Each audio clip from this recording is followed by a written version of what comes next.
Desktop background কিভাবে change করবেন বা ডেস্কটপের ব্যাকগ্রাউন্ডে যে ছবিটা সেট করা থাকে সেটা কোনো কারণে যদি চেঞ্জ হয়ে যায় বা ডিলিট হয়ে যায়, এখানে ব্ল্যাক কোনো সাইন চলে আসে, সেক্ষেত্রে আবার নতুন করে কিভাবে এখানে ডেস্কটপ ব্যাকগ্রাউন্ড সেট করবেন চলুন দেখে নেওয়া যাক। তার জন্য ডেস্কটপের উপর রাইট ক্লিক করবেন, তারপর পার্সোনালাইজেশন অপশনের উপর ক্লিক করবেন। এরপর এরকম ইন্টারফেস আসলে এখান থেকে আবারও আপনাকে পার্সোনালাইজেশন অপশনের উপর ক্লিক করতে হবে। এটার উপর ক্লিক করার পর আপনার সামনে কিন্তু নতুন আরেকটি পেজ চলে আসবে এবং এখানে অনেকগুলো ছবি দেখাবে। আপনি এখান থেকে যে কোনো একটা ছবির উপর যদি টাচ করে দেন, জাস্ট নর্মালি ক্লিক করে দিবেন, সাথে সাথে সেটা আপনার ডেস্কটপের ব্যাকগ্রাউন্ডে কিন্তু সেট হয়ে যাবে। দেখতে পাচ্ছেন আমি একটা ইমেজের উপর ক্লিক করলাম এবং আমার ডেস্কটপে কিন্তু সেট হয়ে গেছে।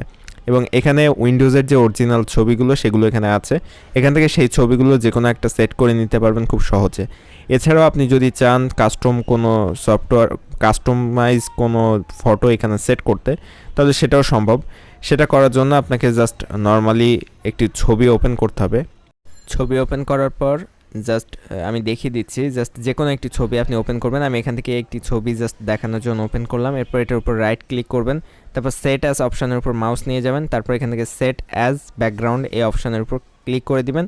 দেখেন সাথে সাথে কিন্তু ডেস্কটপের ব্যাকগ্রাউন্ডে ইমেজটি সেট হয়ে গেছে। এখন যদি এটা আবার চেঞ্জ করতে চান, ডেস্কটপে রাইট ক্লিক করে পার্সোনালাইজেশন অপশানে ক্লিক করবেন। আবারও এখান থেকে পার্সোনালাইজেশন যে অপশানটি আছে বাম দিকে, ওখান থেকে পার্সোনালাইজেশন অপশানে আসবেন। আমি আবার দেখিয়ে দিচ্ছি, রাইট ক্লিক করে পার্সোনালাইজেশন অপশান, তারপর আবার এখান থেকে পার্সোনালাইজেশন অপশান।